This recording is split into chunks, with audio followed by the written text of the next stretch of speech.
Hello future charter accountants, कैसे आप सब। हम लास्ट क्लास कर रहे थे क्वेश्चन जनवरी 26 का।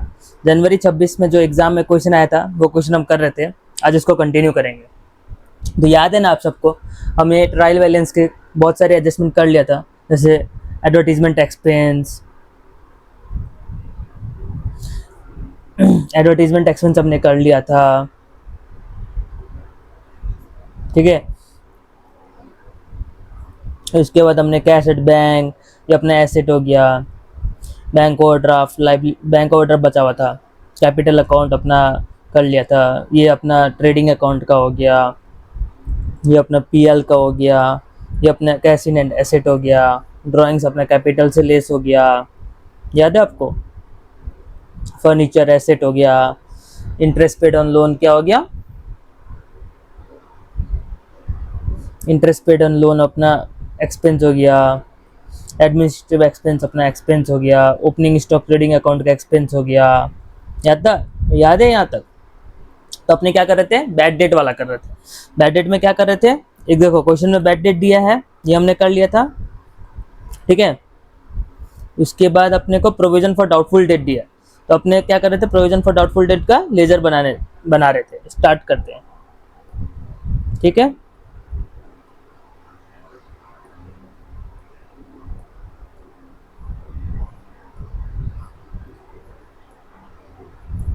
तो प्रोविजन फॉर डाउटफुल डेट का अपना लेजर बनाते हैं।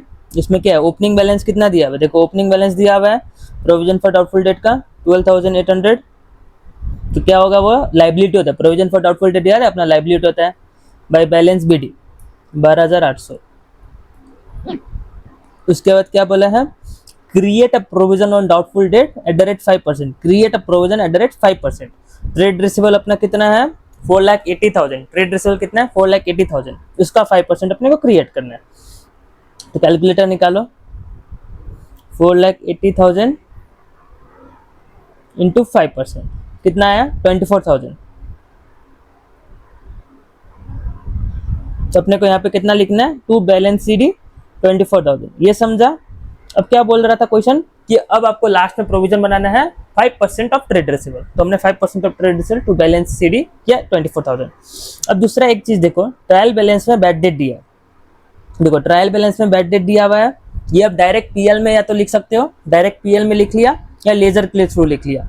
लेजर के थ्रू लिखोगे तो भी बात एक ही है, मैं दोनों बता रहा हूँ। पहले बिना लेजर के थ्रू, बिना लेजर के थ्रू कितना आएगा पीएल में, बाई पी एन टेल 11,200। देख लो आप, तो पीएल में अब कितना गया, 11,200 एक तो गया, दूसरा कितना गया 4,400। 4,400 किसका गया, बैड डेट का। ठीक है, टोटल कितना हुआ 16,600। अब मान लो मैं ये नहीं लिखता हूँ, ठीक है, मान लो मैं बैड डेट यहाँ पे लिख रहा हूँ, टू बैड डेट कितना 4,400। तो बाई पीएल में कितना जाएगा 16,600। देखो अल्टीमेटली एक ही चीज हो रहा है, पीएल में 1660 जा रहा है, दो नाम से जाएगा, बस उतना ही फर्क है। चाहे आप एक नाम से करो चाहे दो नाम से करो। कहाँ गया अपना पीएल अकाउंट, ये ट्रेडिंग अकाउंट था, ये अपना प्रॉफिट लॉस अकाउंट। तो 4,400 हमारा लिखा हुआ था, और कितना होगा, और अपना कितना आया 11,200। इसको भी लिख दो। ठीक है, ये क्लियर, यहाँ तक कोई डाउट। तो ये भी अपना खत्म हो गया। अब दूसरा क्या बोला है, provision for discount. Provision for discount on trade receivable. एक चीज समझना, हमारा ट्रेड रिसीवेबल कितना था 4,80,000। उसमें से हमने क्या किया, 24,000 का प्रोविजन बना दिया। सर 24,000 कैसे, देखो 24,000 का प्रोविजन बनाया ना, प्रोविजन तो अपना 24,000 का था, 11,600 पीएल में गया, लेकिन हमने ट्रेड रिसीवेबल का प्रोविजन कितना बनाया, एट द रेट 5%। 5% कितना हुआ 24,000। तो इतना घट गया। 4,80,000 में 24,000 माइनस करोगे तो कितना आएगा 456, 4,56,000। ठीक है, अब इसमें बोलते हैं, इसमें 2.5% एंड प्रोविजन फॉर डिस्काउंट 2.5%। क्या बोला है, एक प्रोविजन फॉर डाउटफुल डेट 5% और provision for discount 2.5%। Provision for discount कितना में होता है पता है, हमेशा नेट ट्रेड रिसीवेबल में। नेट ट्रेड रिसीवेबल क्या हुआ, after provision for discount on doubtful debt, after provision for doubtful date. Provision for discount हमेशा नेट ट्रेड रिसीवेबल में होता है। लिखो यहाँ पे, प्रोविजन फॉर डिस्काउंट हमेशा नेट ट्रेड रिसीवेबल होता है, दैट इज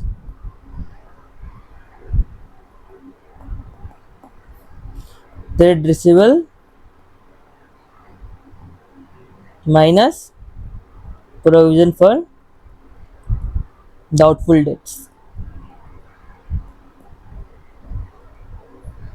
तो ये चीज समझा। अब देखो ट्रायल बैलेंस में भी कुछ प्रोविजन फॉर डाउटफुल डेट दिया है, प्रोविजन फॉर डिस्काउंट दिया, ठीक है। तो जीएल बनाओ वापिस से, बाई प्रोविजन फॉर डिस्काउंट कितना 5500, और यहाँ पे टू बैलेंस सीडी कितना 56 इंटू 2.5% कितना होता है 4,56,000 इंटू 2.5%, 11,400। तो ये हो गया 11,400, ठीक है। अब भाई पी एन टेल कितना होगा, करो कैलसी में 11,400 माइनस 5,500, 5,900, 5,900। तो अपना कितना जाएगा पी एन टेल में, एड प्रोविजन फॉर डिस्काउंट 5,900। अब ये तीनों का ऐड करो कितना होता है 40, समझा रहा हूँ वापिस समझाऊंगा, टेंशन मत लो। प्लस 5,900 प्लस 11,200, 21,500, ठीक है। अब देखो ये वापिस मैं समझाऊंगा, पहले आप सुनो। एक बात बताओ, ये अपना कहाँ पे था, एडजस्टमेंट में दिया हुआ था, ये भी अपने एडजस्टमेंट में दिया हुआ था। तो एक एंट्री हमने पीएल में किया, दूसरा एंट्री कहाँ जाएगा, दूसरा होगा लेस अपना ट्रेड रिसीवेबल से, समझे, दूसरा होगा अपना लेस ट्रेड रिसीवेबल से। तो ट्रेड रिसीवेबल लिखो 4,80,000 लेस प्रोविजन फॉर डिस्काउंट, पहले प्रोविजन फॉर डाउटफुल डेट्स कितना 11,200, और लेस प्रोविजन फॉर डिस्काउंट कितना 5,900, ठीक है। 4,80,000 माइनस 11,200 माइनस 5,900, 462,900। अब यहाँ ध्यान दो, सुनो, अभी हमने क्या किया वही बता रहा हूँ आपको। सुनो हमने क्या किया, एक अपना क्वेश्चन में दिया हुआ था बैड डेट, ये ट्रायल बैलेंस का, ठीक है, मैं बता रहा हूँ आपको। ये ट्रायल बैलेंस का दिया हुआ था बैड डेट्स 4,400, ट्रायल बैलेंस में दिया हुआ था प्रोविजन फॉर डाउटफुल डेट्स मान लो 5,000 फॉर एग्जाम्पल, और प्रोविजन फॉर डिस्काउंट 5,500। अब हमें को क्या करना है, पहले और एडजस्टमेंट में 5% और 2.5%। अब पहले को अपने क्या करना है, पहले ट्रायल बैलेंस को खत्म करना है, ट्रायल बैलेंस को अपने को खत्म करना है।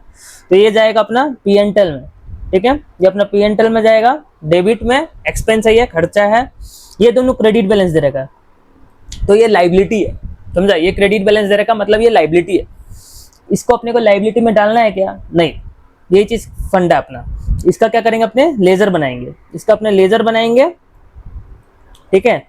अब लाइबिलिटी है, लाइबिलिटी का ओपनिंग बैलेंस किधर होगा, क्रेडिट साइड में, क्रेडिट बैलेंस था तो बाय बैलेंस बीडी किए 5,000। अब क्या बोला क्वेश्चन में कि प्रोविजन फॉर डाउटफुल डेट इस साल का क्रिएट करो, आप इस साल का क्रिएट करो 10%, मान लो फॉर एग्जांपल 10% इस साल का क्रिएट करो। तो 10% अपना ट्रेड रिसीवेबल है 4,80,000 का, 10% होता है 48,000, ठीक है। अब क्या है अपने को बैलेंस करना पड़ेगा। लेजर हमेशा क्या होना चाहिए, जीरो जाना चाहिए, डेबिट इक्वल्स टू क्रेडिट होना चाहिए, तो बैलेंस नहीं है, तो बैलेंसिंग फिगर क्या होगा, बाई पी एंड एल 43,000। समझा, ये हो गया प्रोविजन फॉर डाउटफुल डेट।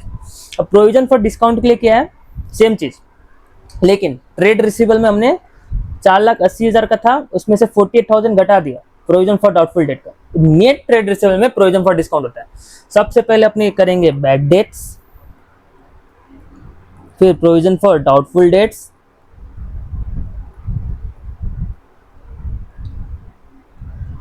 फिर प्रोविजन फॉर डिस्काउंट। इस तरह से चलेगा अपना। समझा।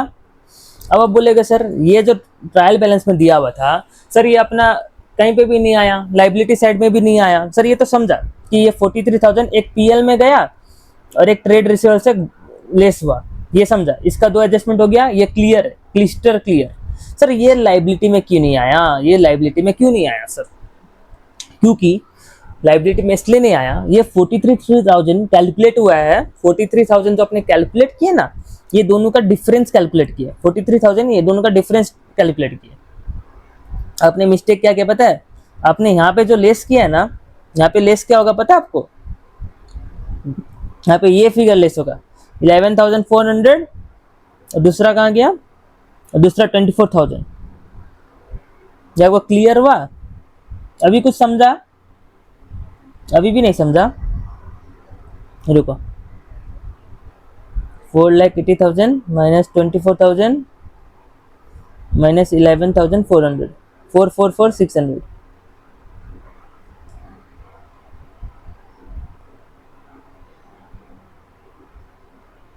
अभी समझा ये मैंने मिस्टेक क्यों किया था, वो समझा, मैंने जानबूझ के किया था वो। तो देखो यहाँ पे समझो, फॉर एग्जाम्पल अपना अभी एग्जाम्पल जो लिए थे वो कहाँ गया, हाँ यहाँ पे देखो क्या हुआ, ये 5,000 था ओपनिंग बैलेंस, क्लोजिंग बैलेंस 48,000, और पीएनएल में गया 43,000। अब एक बात बताओ, ये जो है ये एडजस्टमेंट से निकला, और ये आपका निकला ट्रायल बैलेंस से। ये आपका निकला एडजस्टमेंट से, ये आपका निकला ट्रायल बैलेंस से। तो एडजस्टमेंट का एक लेग मैंने पीएल में डाल दिया, एडजस्टमेंट का एक और लेग कहाँ जाना चाहिए था, एडजस्टमेंट का एक और लेग जाना चाहिए था अपना या तो बैलेंस शीट में, बैलेंस शीट में एसेट से लेस होना चाहिए था, ठीक है। और साथ ही साथ ये भी अपना है 5,000 ट्रायल बैलेंस का, मैंने क्या बोला था, ट्रायल बैलेंस का एक एंट्री, तो ये एक एंट्री बचा है पेंडिंग, एंट्री पेंडिंग, और इसका भी 1 एंट्री पेंडिंग, 1 तो गया पीएनएल में, 1 पेंडिंग। तो ये दोनों को मिला के कितना होता है 48,000। तो 48,000 मैंने कहाँ से लेस किया, ट्रेड रिसीवेबल से। 48,000 मैंने कहाँ से लेस किया, ट्रेड रिसीवेबल से। दूसरा एग्जांपल देखो, मान लो ट्रायल बैलेंस में, देखो ये ट्रायल बैलेंस अपना, रुको इरेज करो, तो मैंने मिस्टेक ही किया था जानबूझ के, ताकि आपको समझे। पार्टिकुलर्स डेबिट क्रेडिट, तो अभी भी ऐसा रहेगा ही नहीं कि ट्रायल बैलेंस अपना सॉरी बैलेंस शीट अपना मैच ना हो। देखो ट्रायल बैलेंस में दिया है provision for doubtful date,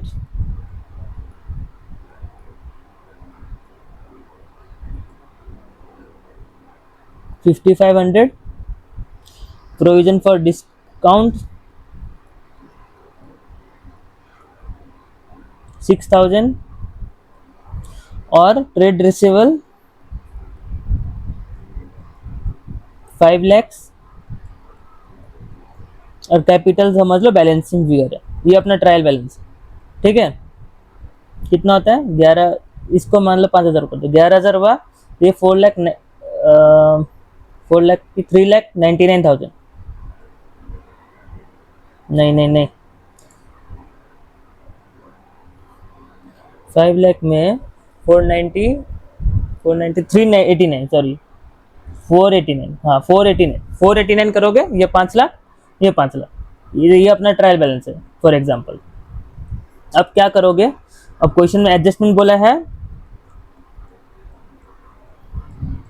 trade receivable में provision for doubtful date PDD लिख दे रहा हूं मैं 5%, ठीक है, इतना क्वेश्चन बोलता है। अब अपने को क्या करना है, देखो प्रोविजन फॉर डाउटफुल डेट का आप लेजर बनाओ।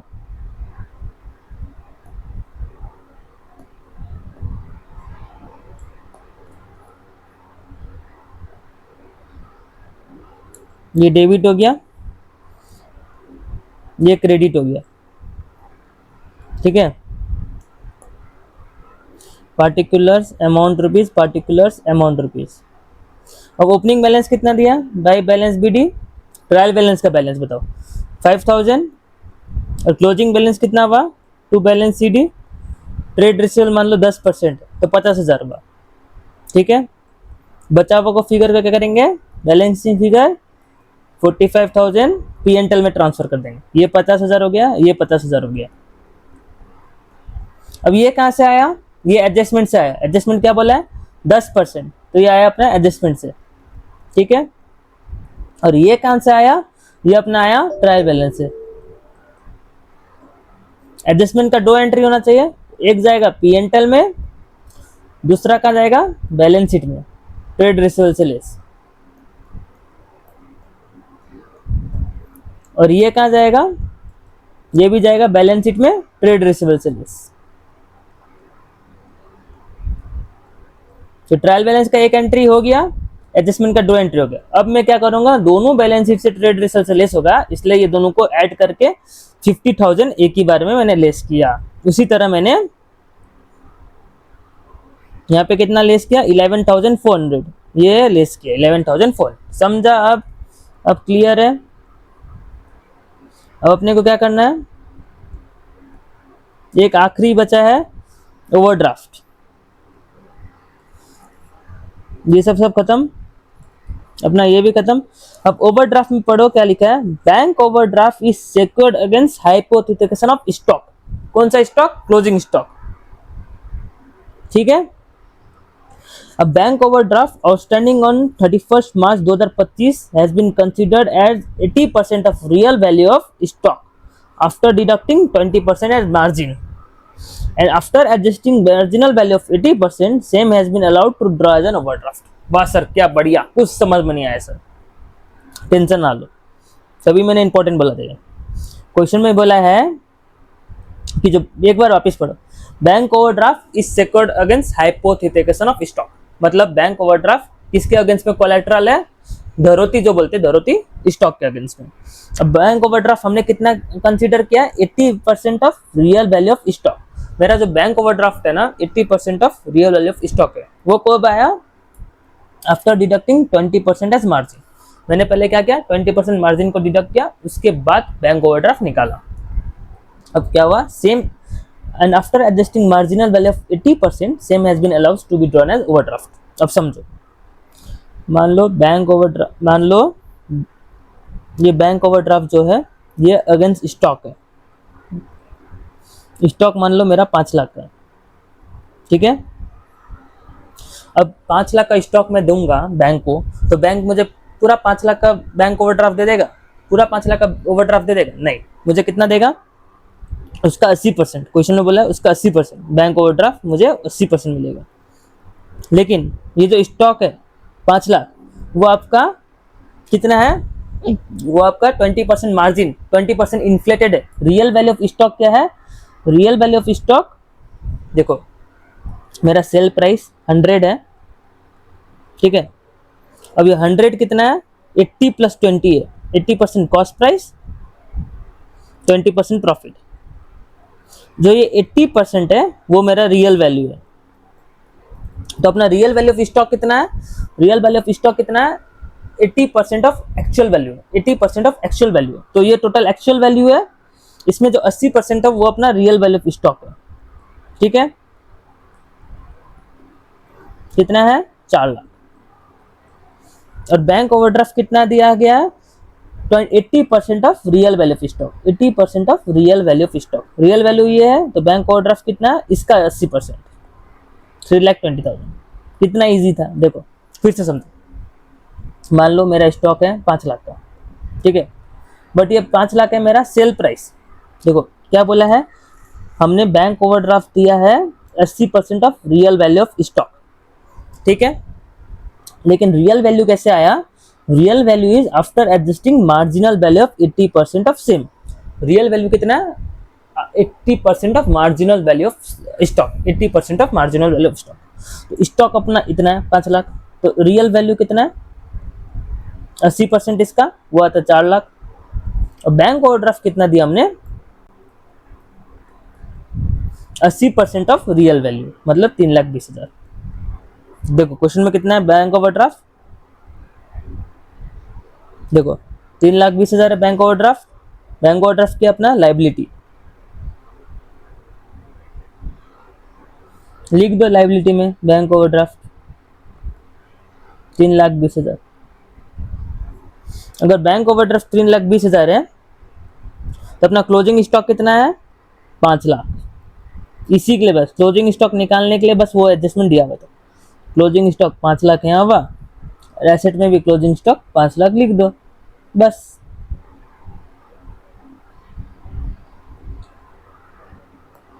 अब ये सबको टोटल करो,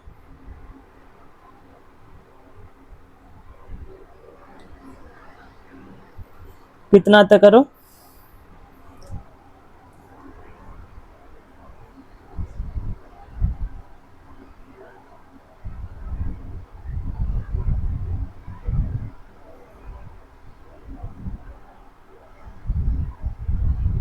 $8,44,000 प्लस 5 लाख माइनस 129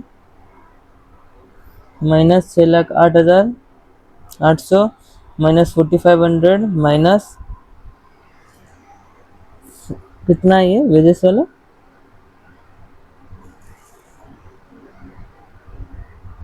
46,860 याद आपका।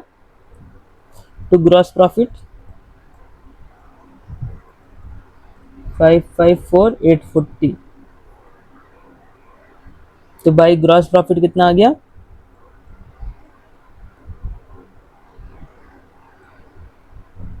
840। देख लो यहाँ पे,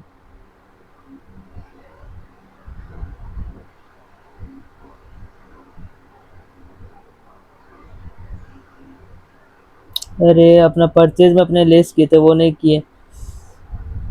हाँ यहाँ पे मिस्टेक हो गया ना।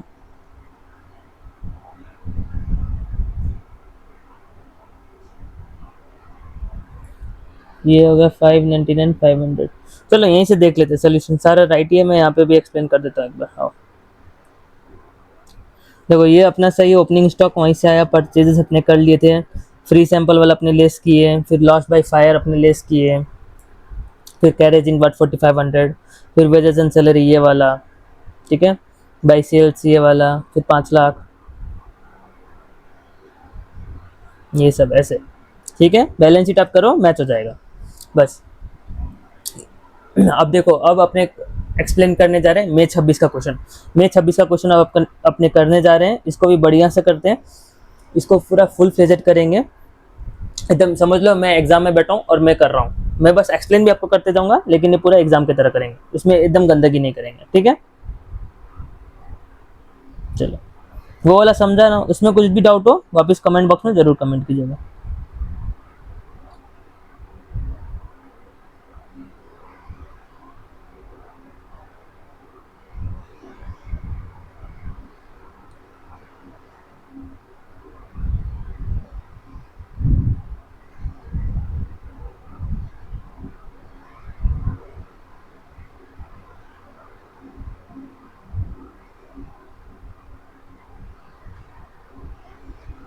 चलो ये वाला क्वेश्चन करते अपने।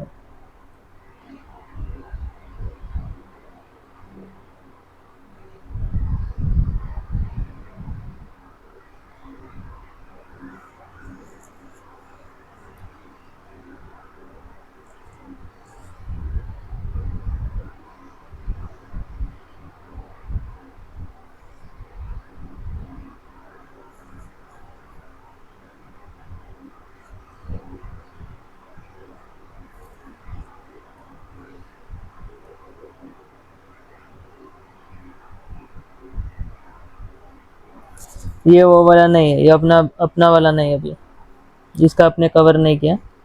देखो दूसरा क्वेश्चन देखते हैं।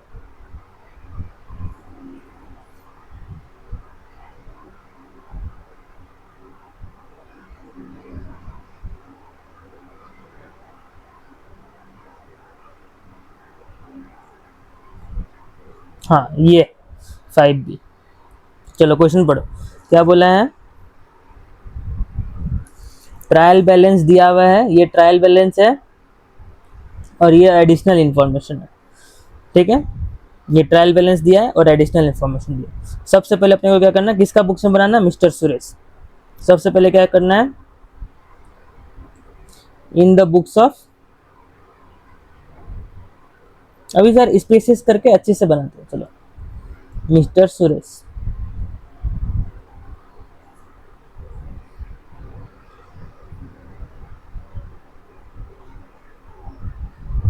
ट्रेडिंग अकाउंट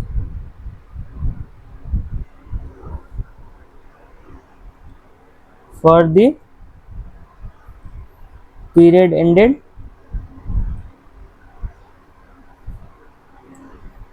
31 मार्च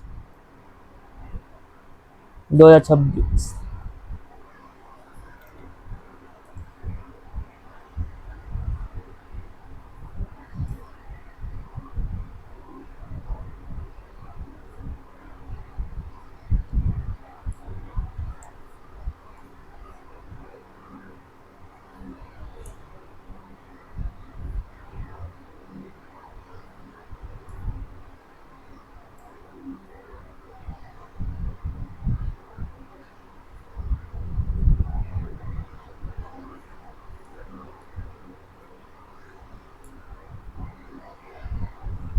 देखो हम डायरेक्ट एग्जाम का क्वेश्चन सॉल्व कर रहे हैं, इतना आपको कौन करा के देगा। फिर भी आप बस हमारे संग करिए, जोड़िए, आपका फ्यूचर हम सिक्योर करके देंगे, टेंशन मत लो। पार्टिकुलर्स अमाउंट रुपीज,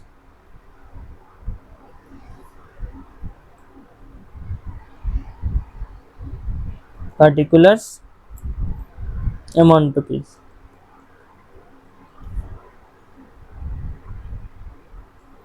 फिर आ गया प्रॉफिट लॉस अकाउंट,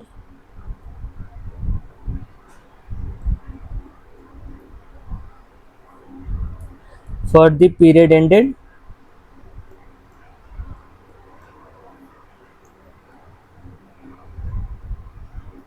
31 मार्च 2026। बाबू आपको भी लिखना है, खाली मुझे देखने से नहीं होगा, आपको लिखना होगा, संग संग चलेंगे हम। मैं इतना करा रहा हूँ आपके लिए। ये ब्लू टी शर्ट आप लिखो, आप रील देख रहे हो मुझे पता है। सर आपको कैसे पता सर, आप हमें देख पा रहे हो क्या। हाँ सब जगह इंडियन कैमरा छुपा रखा है मैंने, आप टेंशन मत लो, ये सब चीज़ का सोचो ही मत। स्पाई बोलते हैं ना, स्पाई कैमरा वही है आपके पीछे। क्या बता आप क्या करते हो, सब मुझे पता है।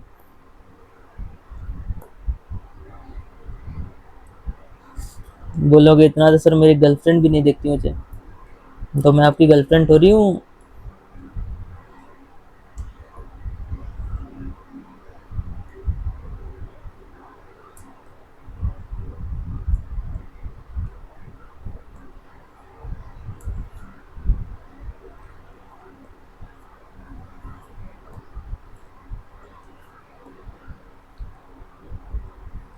बैलेंस शीट, बैलेंस शीट हमेशा क्या होता है, एज ऑन 31 मार्च 2026।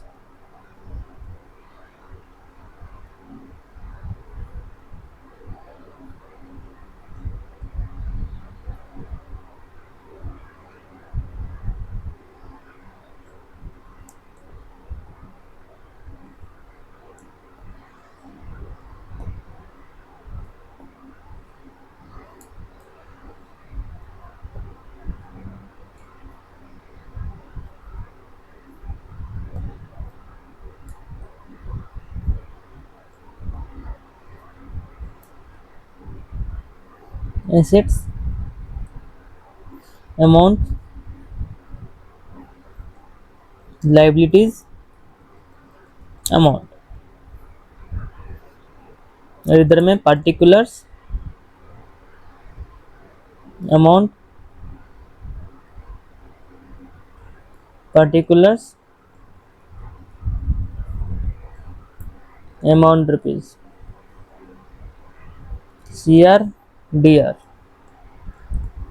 अब सुनो, अब क्वेश्चन सॉल्व करना अपने को, ठीक है। फॉर्मेट आपने भी बना लिया होगा। क्वेश्चन सॉल्व करने से पहले एक शायरी सुनो। आए हम सीए फाउंडेशन पढ़ने, एक दिन हम ये सीए फाउंडेशन क्लियर ज़रूर करेंगे। ओ मेरे यारों, ओ मेरे दोस्तों, एक दिन जिस तरह से हम trading account, profit loss account और बैलेंस शीट को बैलेंस करते हो मेरे यारों, जिस तरह से एसेट बैलेंस होता है लाइबिलिटी के संग, उसी तरह हम अपने पढ़ाई को बैलेंस करेंगे लाइफ के संग, और एक दिन सक्सेसफुल चार्टर अकाउंटेंट बनेंगे। सीए वो होता है जो हर दिन पढ़ाई करता है, जो कंसिस्टेंसी मेंटेन करता है, जो अपने लिए नहीं अपने सपनों के लिए पढ़ता है। जब माँ बाप बाहर जाते हैं, घर में अकेला होता है, तब भी वो एक सीए अकेला नहीं कहलाता है, क्योंकि वो अपने बुक्स, अपने सपनों के साथ होता है। वही एक सच्चा सीए मेरे दोस्तों, जो हर दिन पढ़ाई कर सकता है, जो सपना में भी एग्ज़ाम का क्वेश्चन सॉल्व कर पाता है, जो सीए का टारगेट नहीं, जो पास होने का टारगेट नहीं, जो मार्कशीट में 300 का टारगेट नहीं, जो एक रैंक का टारगेट देखता है, वो एक दिन फर्स्ट अटेम्प्ट में सीए जरूर बनता है दोस्तों। चलो, इसी मोटिवेशन के संग हम ये क्वेश्चन सॉल्व करते हैं। एग्जाम का क्वेश्चन मई 26 सीए फाउंडेशन आए हैं हम ये क्वेश्चन सॉल्व करने। क्या सर, क्या क्या शायरी बोलते हो आप। पहले चलो एडजस्टमेंट पढ़ते हैं। देखो एडजस्टमेंट में क्या बोला है, value of stock in trade at the close of the year was 1,55,000। मतलब ये अपना क्लोजिंग स्टॉक है, मतलब ये अपना क्लोजिंग स्टॉक है, ठीक है। फिर है provision for doubtful dates, provision for doubtful dates 2.5%, ये अपना डाउटफुल डेट हो गया। फिर अपने एक डेप्रिसिएशन पढ़े थे, डेप्रिसिएशन वो है ये depreciation on furniture, delivery vans. देखो furniture and fixtures, delivery van, ये दोनों में 15% है और कंप्यूटर्स में 40% है। मतलब 3 जगह में डेप्रिसिएशन कैलकुलेट करना है, एक फर्नीचर में, एक डिलीवरी वैन में और एक कंप्यूटर में। अब क्या बोलता है, audit fee for the half of the year was outstanding. मतलब हमारा 30,000 का ऑडिट फी था, तो 15,000 आउटस्टैंडिंग अभी, ठीक है।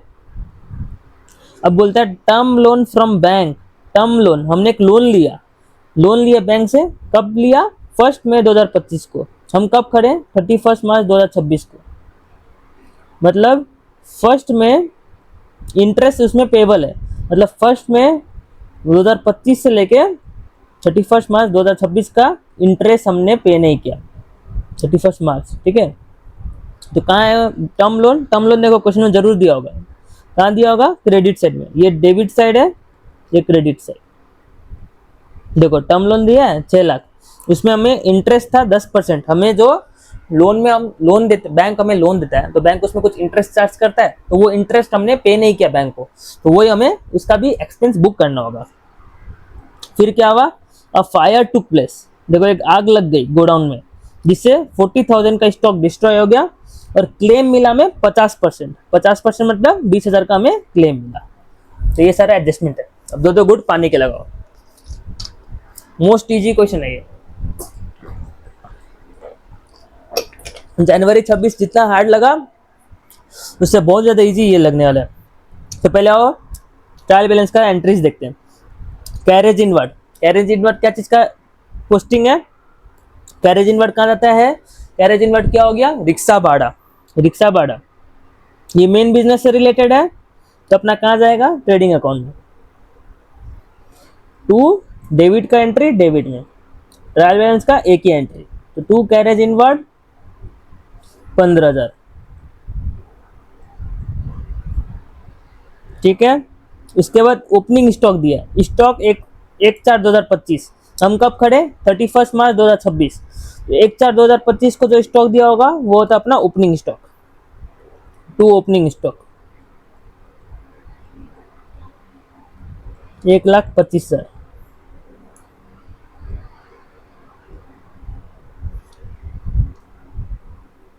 फिर आ गया कैरेज आउटवर्ड, कैरेज आउटवर्ड अपना कहाँ जाएगा, कैरेज आउट क्या हो गया, रिक्शा भाड़ा, लेकिन सेलिंग के लिए, सेलिंग एंड डिस्ट्रीब्यूशन के लिए। सेलिंग एंड डिस्ट्रीब्यूशन, जब भी सेलिंग एंड डिस्ट्रीब्यूशन माथा में आता है, दिमाग में आता है, तो पी एंटल में जाएगा। अब डेबिट का एंट्री हमेशा डेबिट में, टू कैरेज आउटवर्ड, ये कैरेज आउटवर्ड यहाँ क्यों गया पी एंटल में, क्योंकि ये हमेशा सेलिंग एंड डिस्ट्रीब्यूशन से रिलेटेड है। सेलिंग एंड डिस्ट्रीब्यूशन हमेशा क्या बोला था मैंने, पी एंटल में 22,000।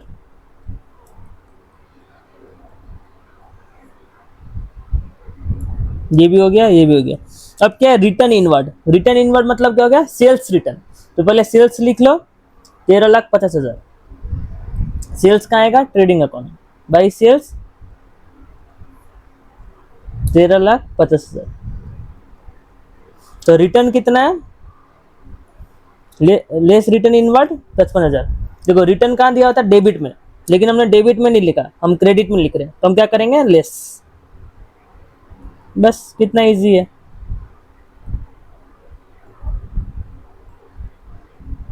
$12,95,000। रिटर्न इनवर्ड तो लिख लिया। अब परचेजेस, परचेजेस, तो परचेजेस कहाँ जाएगा, ट्रेडिंग अकाउंट के डेबिट में। टू परचेजेस कितना बोला है, 8,60,000। अब देखो परचेज रिटर्न भी हो सकता है, वो कहाँ होना चाहिए, क्रेडिट साइड में। देखो क्रेडिट साइड में रिटर्न आउटवर्ड है, रिटर्न आउटवर्ड ही परचेज रिटर्न होता है। क्रेडिट में दिया है तो अपने क्रेडिट में लिखेंगे, नहीं अपने डेबिट में रिटर्न करेंगे, परचेज रिटर्न 48,000।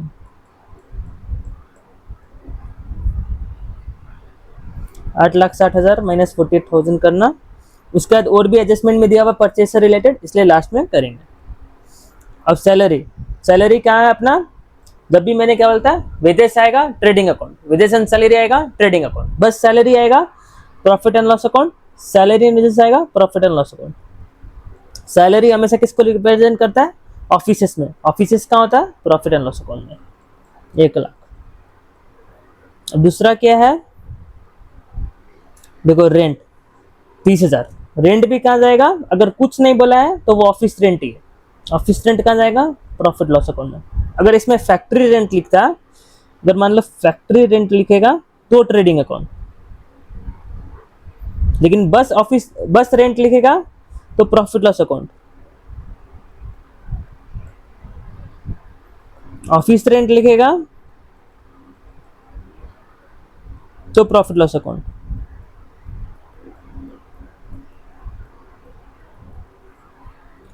ठीक है। अब आगे इंटरेस्ट ऑन टर्म लोन, ये हो गया। अब आगे इंटरेस्ट ऑन टर्म लोन, आओ प्रॉफिट लॉस अकाउंट में आओ, to interest on term loan कितना है, 51,000। अब देखो एडजस्टमेंट में हमने कुछ देखा था, interest on term loan, term loan कब ऑब्टेन हुआ, 1 मई 2025। तो इंटरेस्ट कब से कब कैलकुलेट होगा, मैंने बोला था 1 मई 2025 से लेके 31 मार्च 2026। कितना महीना हुआ, 11 मंथ्स। कितना परसेंट, 10%। तो टर्म लोन कितना है, 6 लाख। 6 लाख इंटू 10%, ये कितना हो गया, 12 महीना के लिए। लेकिन हमें कितना महीना का चाहिए 11 महीना, तो 11 करो डिवाइड बाय 12। समझा ये चीज, फिर से सुनो। 6 लाख अपना टर्म लोन है, इसका 10% अब इंटरेस्ट चाहिए, कितना महीना के लिए चाहिए, 11 महीना के लिए। ये कितना महीना का है, 12 महीना। इसको डिवाइड बाय 12 करोगे तो कितना महीना के लिए आएगा, 1 महीना। हमें कितना महीना के लिए चाहिए, 11 महीने, तो 11 से इंटू कर दो, तो कैलकुलेट करो।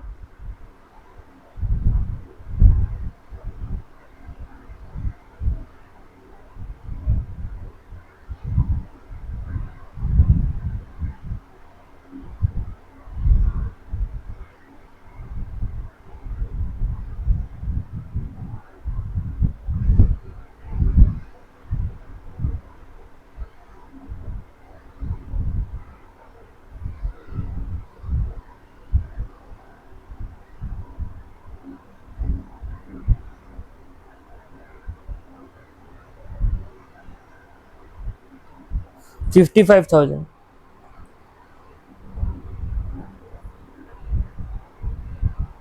तो अपना टर्म लोन कितना दिया हुआ था, इंटरेस्ट ऑन टर्म लोन 51,000, होना कितना चाहिए 55,000।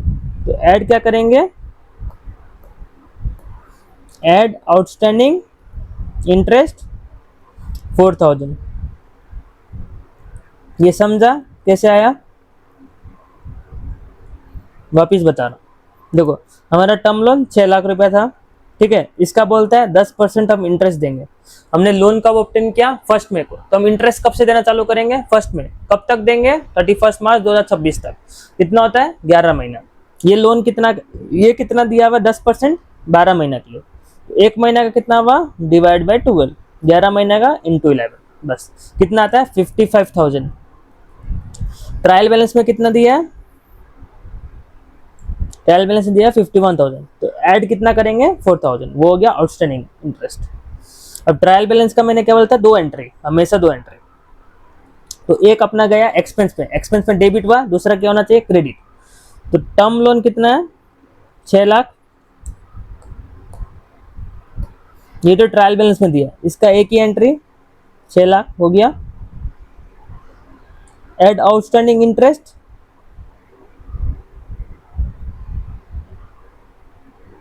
कितना 4 लाख, तो हो गया 4,06,000। समझा, तो अपना ये भी हो गया, साथ में ये भी हो गया। अब आ गया printing and stationery. Printing and stationery कहाँ पे चाहिए होता है, प्रिंटिंग ज्यादा कहाँ पे होता है, पेपर्स का ऑफिस में। तो टू प्रिंटिंग एंड स्टेशनरी, ये हो गया 55,000। हाँ,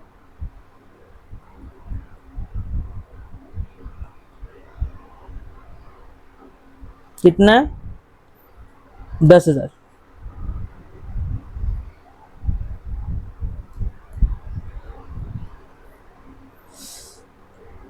अब आ गया सेल्स प्रमोशन। सेल्स प्रमोशन किस लिए होगा, सेलिंग एंड डिस्ट्रीब्यूशन के लिए, माल बेचने के लिए। तो ये कहाँ जाएगा, प्रॉफिट लॉस अकाउंट में। बस आपको ये आइडेंटिफाई करना है, ये एक्सपेंस है कि एसेट है। एक्सपेंस है तो कहाँ का है, ट्रेडिंग अकाउंट के प्रॉफिट लॉस अकाउंट का, बस इतना ही है, बाकी तो सब सिंपल ही है। ये हो गया। और पहले डेबिट डेबिट खत्म कर लेते हैं। जनरल एक्सपेंस, जनरल एक्सपेंस कुछ भी नहीं बोला है तो हमेशा ऑफिस का होगा, ये सब एजम्पशन है। मैंने आपको एक लिस्ट भी दिया है, ट्रेडिंग अकाउंट में मोस्टली किया जाता है, उसके बाय कुछ भी नहीं आएगा क्वेश्चन एग्जाम में। 20,000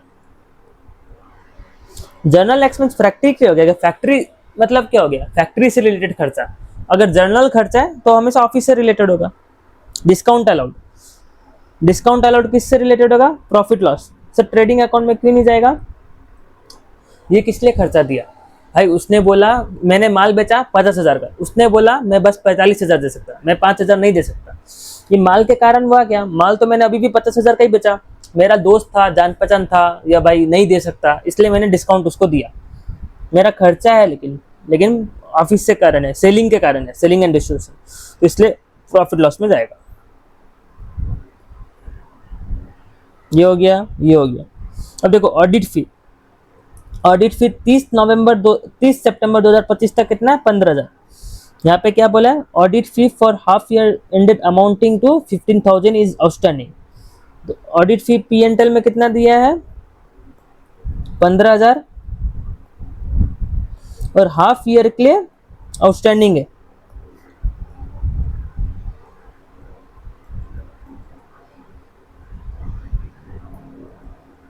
15,000। टोटल कितना हो गया 30,000, पूरा साल का कितना हो गया 30,000। अब मेरे को बताओ, एक तो पी एंड एल में गया, दूसरा इफेक्ट कहाँ जाएगा, बैलेंस शीट में। कितना का जाएगा बैलेंस शीट में, जितना आउटस्टैंडिंग था, जितना एडजस्टमेंट में था, और एडजस्टमेंट में कितना था 15,000। एडजस्टमेंट 30,000 था क्या, नहीं, इसलिए बस 15,000 आया। आपका 15,000 ट्रायल बैलेंस में दिया हुआ था और बाकी का 15,000 एडजस्टमेंट में दिया था। ट्रायल बैलेंस का एक ही एंट्री, वो एंट्री कहाँ गया पी एंड एल में। एडजस्टमेंट का 2 एंट्री, एक एंट्री गया पी एंड एल में, दूसरा एंट्री कहाँ जाएगा बैलेंस शीट में। समझा। अब आ गया इलेक्ट्रिसिटी चार्जेस। इलेक्ट्रिसिटी चार्जेस कुछ भी नहीं बोला है तो वो ऑफिस का चार्जेस होंगे। अगर वहाँ पे बोलता है फैक्ट्री का इलेक्ट्रिसिटी चार्जेस तो हम डालते हैं ट्रेडिंग अकाउंट में। कुछ नहीं बोला है तो हमेशा ऑफिस एक्सपेंस। अगर क्वेश्चन में कुछ भी नहीं बोला है तो opening stock, purchases, closing stock, sales, ये छोड़ के सब कुछ प्रॉफिट लॉस में। क्या क्या? Opening stock, purchases, sales, closing stock और कैरेज इन्वर्टेड, ये सब छोड़ के सब कुछ प्रॉफिट लॉस में, अगर क्वेश्चन में फैक्ट्री का वर्ड यूज नहीं किया था। इलेक्ट्रिसिटी चार्जेस कितना है? 14,000। देखो सिर्फ मैं लिख रहा हूँ ट्रायल बैलेंस का, ज्यादा मेहनत कर रहा हूँ क्या? डिलीवरी वैन मेरा खर्चा है क्या? मेरा एसेट है।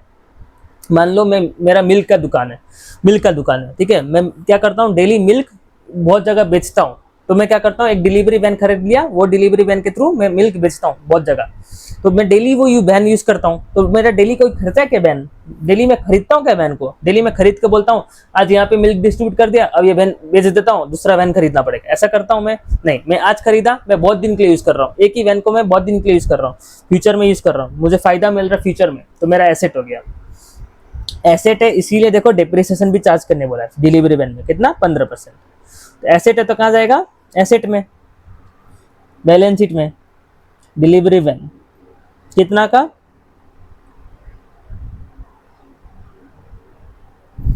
4,50,000। इसका 15% कितना होता है? Less depreciation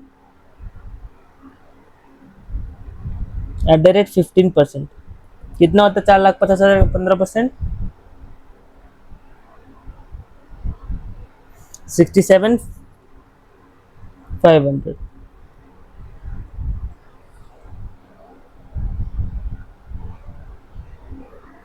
3,82,500। अब डेप्रिसिएशन क्या था? एडजस्टमेंट में था। डिलीवरी वैन कहाँ दिया हुआ था? ट्रायल बैलेंस में, इसलिए एक एंट्री। डेप्रिसिएशन कहाँ दिया हुआ था? एडजस्टमेंट में, तो इसका 2 एंट्री होगा। एक तो गया अपना क्या बोलते हैं, एसेट में लेस हो गया, दूसरा कहाँ जाएगा? डेबिट। क्या होगा? एक एसेट में लेस हुआ मतलब क्रेडिट हुआ, डेबिट क्या होगा? To depreciation on delivery van, P&L में कितना? 67,500। समझा? ये हो गया। फर्नीचर फिक्सर सेम चीज, फर्नीचर भी एसेट अपना,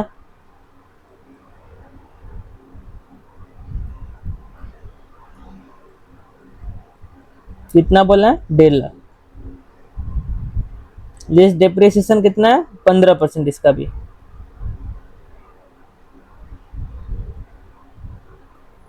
$1,50,000 का 15% कितना होता है? 22,500। तो करो, 1,27,500 to depreciation on furniture and fixer 22,500। ये भी हो गया। अब कंप्यूटर भी मेरा क्या है? एसेट है। मैं कंप्यूटर बहुत दिन के लिए ऑफिस में यूज करूंगा, एम्प्लॉयज यूज करते हैं, पता है आपको? 1,20,000। लेस डेप्रिसिएशन कितना है? 1,20,000 ही था ना कंप्यूटर्स। लेस डेप्रिसिएशन कितना है? 10%। कहाँ गया? नहीं, 40%। 40% डेप्रिसिएशन है। Less depreciation eight the rate 40%। 1,20,000 का इंटू 40% करो, 48,000 कितना हुआ? 72,000। और P&L में डिप्रिसिएशन कितना होगा? 48,000।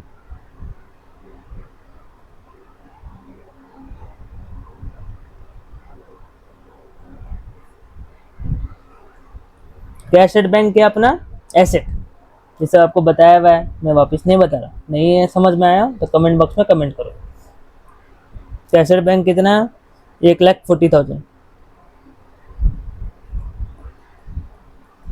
दूसरा था कैसीनैंड, कितना है? 65,000। देखो मैं 26 का क्वेश्चन है, आप भी निकाल सकते हो। Cassette bank 140, कैसीनैंड 65,000। अब है ड्राइंग से पहले अपने को क्या चाहिए? कैपिटल। क्या है capital? Capital account as on 1/4/2025 कितना है? 629। कैपिटल कहाँ जाएगा? लाइबिलिटीज एंड कैपिटल में।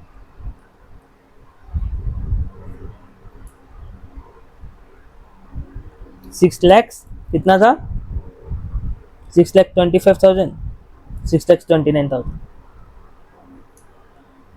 अमाउंट अच्छे से देख लेना, एग्जाम में एक अमाउंट अपने गलत लिखा, बैलेंस शीट मैच नहीं करेगा।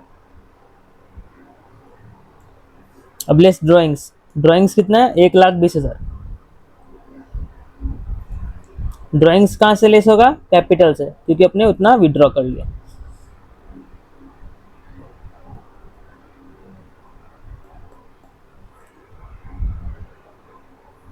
ठीक है। इंश्योरेंस प्रीमियम, इंश्योरेंस प्रीमियम क्या है, खर्चा है।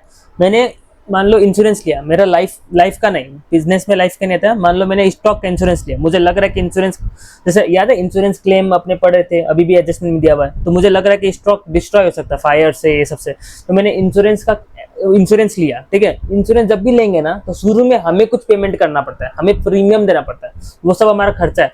मान लो मेरा स्टॉक में फायर लग गया, तो बाद में इंश्योरेंस कंपनी हमें वो पैसा देगी। क्यों देगी, क्योंकि हमने इंश्योरेंस लिया था। तो इंश्योरेंस लेते वक्त इंश्योरेंस कंपनी को कुछ खर्चा भी तो देना पड़ेगा, कुछ पैसा देना पड़ेगा। वो खाली ऐसा ही पैसा दे देगी क्या, आपने इंश्योरेंस लिया तो पैसा दे दिया, तो वो क्या कमाएगी।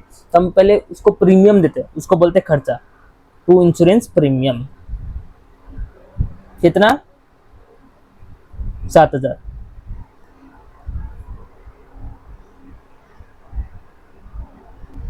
देखो तो insurance premium 7,000। Sundry debtors, debtors क्या है अपना, कस्टमर्स, कस्टमर क्या है, भगवान, भगवान तो है, साथ में एसेट भी है, तो सन्ड्री डेटर्स। सर पैसा नहीं दे रहा, क्या का भगवान, बाद में तो देगा। 3,50,000। इसमें कुछ कुछ एडजस्टमेंट है, इसलिए रुक जाओ, प्रोविजन फॉर डाउटफुल डेट था ना। अब दूसरा इन्वेस्टमेंट, इन्वेस्टमेंट भी क्या है, एसेट। इस इन्वेस्टमेंट मतलब मैंने पैसा लगाया, मैंने म्यूचुअल फंड में पैसा लगाया, तो मैं इंटरेस्ट कमाऊंगा, फ्यूचर में कमाऊंगा पैसा। इन्वेस्टमेंट कितना है, 90,000। सर पैसा कहाँ कमाया, इंटरेस्ट कहाँ कमाया, रुको दिखाता हूँ अभी कहाँ कमाया।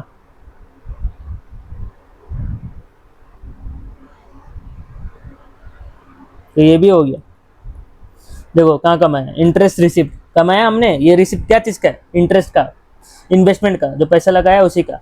अब इंटरेस्ट रिसिप्ट ये अदर इनकम है, मेन बिजनेस का इनकम है क्या, मैंने म्यूचुअल फंड में लगाया, वो मेरा मेन बिजनेस था क्या, नहीं, तो वो कहाँ जाएगा, प्रॉफिट लॉस में, क्रेडिट साइड में, क्योंकि हमने कमाया, ये हमारा इनकम है। Debit the expense and losses, credit the incomes and gains bye interest receipt, 9,000। ठीक है, ये भी हो गया, ये भी हो गया। डिस्काउंट रिसिप्ट, जैसे डिस्काउंट अलाउड खर्चा में गया था, वैसे डिस्काउंट रिसिप्ट कहाँ जाएगा, इनकम में, बाय। आप दोनों को नेट ऑफ नहीं कर सकते, क्यों नहीं कर सकते, उसका राज इंटर में छुपा है। इसके लिए आपको पहले फाउंडेशन क्लियर करना होगा। एक अकाउंटिंग स्टैंडर्ड है, जैसे अकाउंटिंग स्टैंडर्ड 2 था, उसी तरह अकाउंटिंग स्टैंडर्ड 1 है, वो बोलता है। अब पूरा आपको उसके लिए एक अलग से लेक्चर है, जिसके लिए आपको इंटर में जाना होगा, पहले फाउंडेशन क्लियर करो। सन्ड्री क्रेडिटर, जैसे सन्ड्री डेटर्स अपना क्या था, एसेट, वैसे सन्ड्री क्रेडिटर्स क्या अपना लाइबिलिटी, हमें पेमेंट करना बचा है। उधर हमें पैसा मिलना बचा था, यहाँ पे हमें पैसा देना बचा है। कितना अमाउंट है, 1,80,000। बस खत्म, ट्रायल बैलेंस अपना हुआ साफ स्वाहा।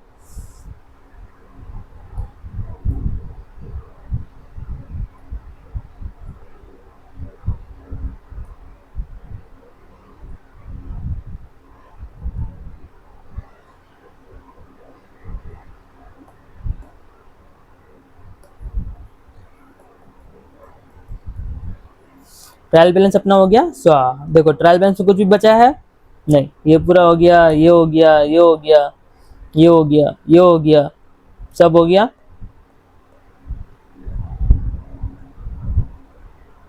इस तरह से आप चेक भी कर लो एक बार, सब हुआ है कि नहीं।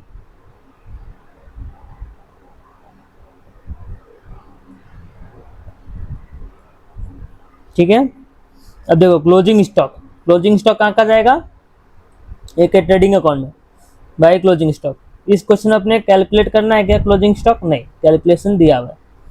कितना है अमाउंट, 1,55,000। पिछला क्वेश्चन हमें खुद से कैलकुलेट करना था, इसमें कैलकुलेट करने का दरकार नहीं। अब एडजस्टमेंट का 2 एंट्री होता है, एक गया ट्रेडिंग अकाउंट में, दूसरा जाएगा एसेट में।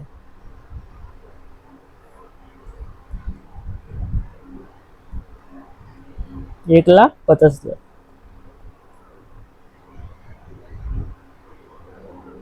सॉरी 55,000, वही मैं बोला अमाउंट अच्छे से देख के लिखना वरना बैलेंस शीट मैच नहीं करेगा। एक ही रीज़न है बैलेंस शीट मैच नहीं करने का, ये अमाउंट आपने सही नहीं लिखा, गलत गलत लिख दिया, बाकी तो हमेशा मैच करेगा। Provision for doubtful debts to be maintain at the rate 2.5% of sundry debtors. Sundry debtors कितना का है? सन्ड्री डेटर्स कितना का है? 3,50,000। बोलता है इसका 2.5% प्रोविजन मेंटेन करना है, तो मतलब लेस 2.5% करेंगे। इसमें डायरेक्ट अपने 2.5% बस लेस क्यों कर रहे हैं? क्योंकि अपना ओपनिंग प्रोविजन कुछ नहीं दिया हुआ है, तो क्लोजिंग प्रोविजन कितना है? 3,50,000 का 2.5%, 8750।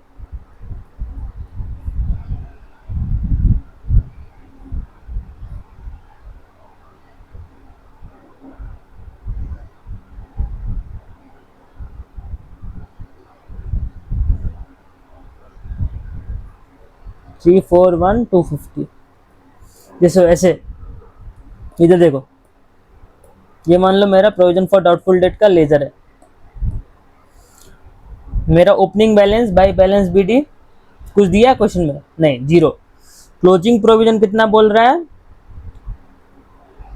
2.5% ऑफ 350, वो आता है 8750।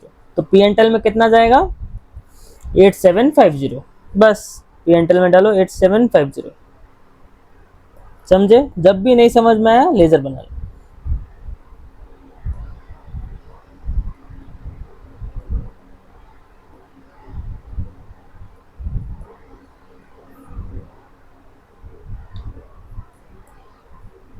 अबे ऑडिट फी ये भी अपने कर लिया था, डेप्रिसिएशन वाला भी कर लिया, टर्म लोन वाला भी कर लिया। अब एक और एडजस्टमेंट है, a fire took place in the godown and destroyed a stock of 40,000। मतलब एक आग लगा और स्टॉक डिस्ट्रॉय हुआ, तो टू परचेज कितना हुआ?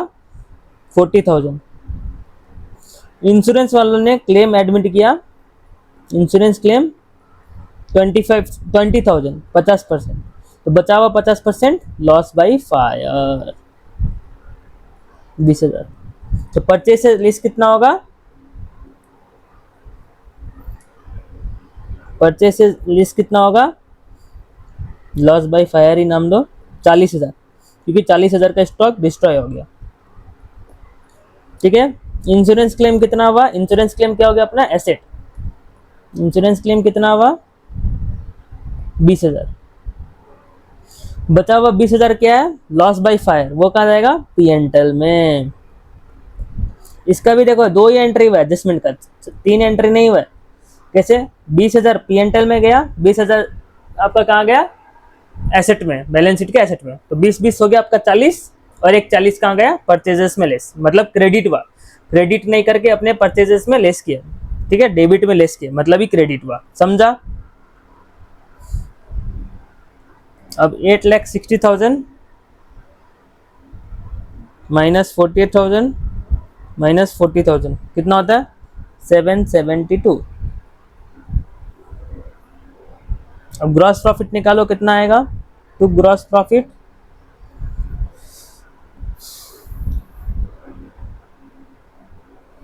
12,95,000 प्लस 1,55,000 माइनस 1,50,000 माइनस 1,25,000 माइनस 772, 4,03,000। ये by gross profit C D है, ये कहाँ जाएगा? प्रॉफिट लॉस में by gross profit B D. 4,03,000, 4,03,000 plus 39,000 कितना होता है आपका?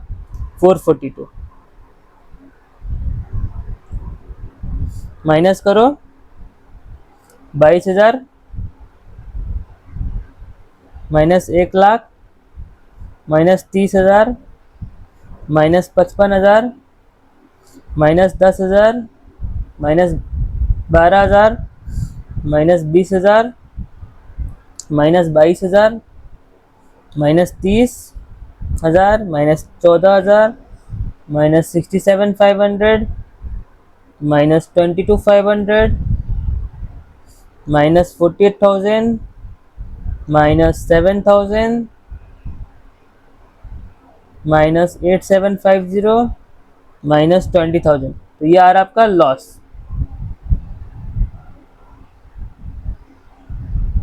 ये आ रहा आपका 46,750 का loss by net loss. Loss आने से कहाँ लिखोगे? क्रेडिट साइड में। चेक कर लेते एक बार।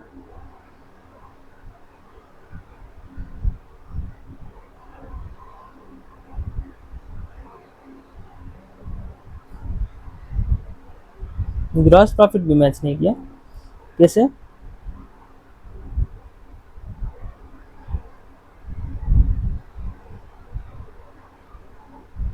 कैरेज इनवर्ड कितना दिया हुआ है? 18,000। कैरेज इनवर्ड 18,000 दिया हुआ है, इसको 18 करो, बाकी सब तो सही था, फिर भी मैच नहीं किया, कैसे? 125 सही लिखा आपने, 772 सही लिखा, 18 सही लिखा। एक बार वापस कैलकुलेट करो, कैलकुलेशन आप भी चेक करो बच्चों, बताओ मुझे।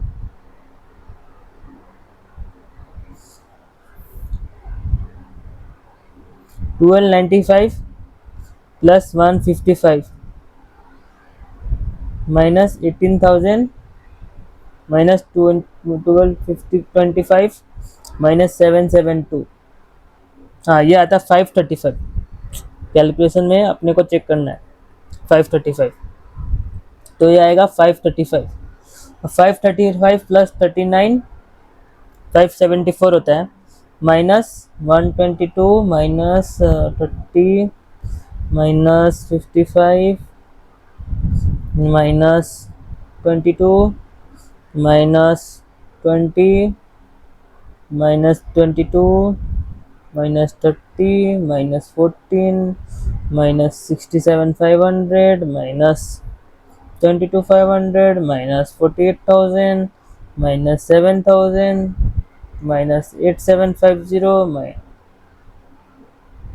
माइनस 20,000। आपका प्रॉफिट ही आ रहा है, मेरे हिसाब से तो प्रॉफिट ही आ रहा है। एक बार चेक करो, कैलकुलेशन चेक करो, 85,250 का प्रॉफिट आ रहा है क्या?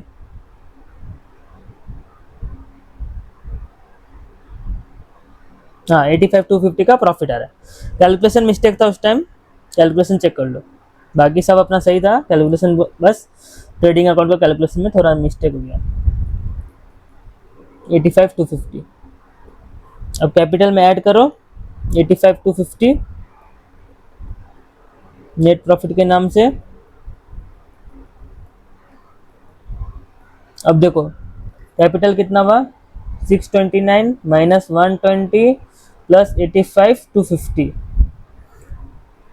594,250। अब इसको जोड़ो, अब तो कुछ भी नहीं कैलकुलेट करना है, 6,04,000 प्लस 15,000 प्लस 59,250 प्लस 180, ये आता है। अब सबसे मेन खेल अपने को यहीं पे चेक करना है कि बैलेंस शीट मैच हो रहा है कि नहीं हो रहा है। ये आ रहा है 13,250, ये भी आना चाहिए 1393,250। देखो अब जोड़ो कितना आ रहा है, 382,500 plus 127,500 plus 72,000 plus 1,40,000 plus 65,000 plus 341,250 plus 90,000 plus 115 plus 20,000, 3,93,250। Yes match, correct correct. ये सब करने से हमें मिलता है कितना मार्क्स का था, 10 मार्क्स। देखो हम लोग अभी क्या क्लास के साथ कर रहे हैं ना, इसलिए इतना टाइम लगा, एग्जाम में इतना टाइम नहीं लगेगा। एग्जाम में हार्डली 20 मिनट्स लगेगा, 20 मिनट्स बहुत है इसके लिए, समझे? इस तरह से करना है। ये क्वेश्चन समझ में आया? कुछ भी डाउट आएगा कमेंट बॉक्स में जरूर कमेंट करना। चलो आज के लिए इतना ही, धन्यवाद दोस्तों। मन लगा के पढ़ाई करो, जितना ज़्यादा पढ़ोगे उतना ज़्यादा आगे बढ़ोगे। धन्यवाद दोस्तों।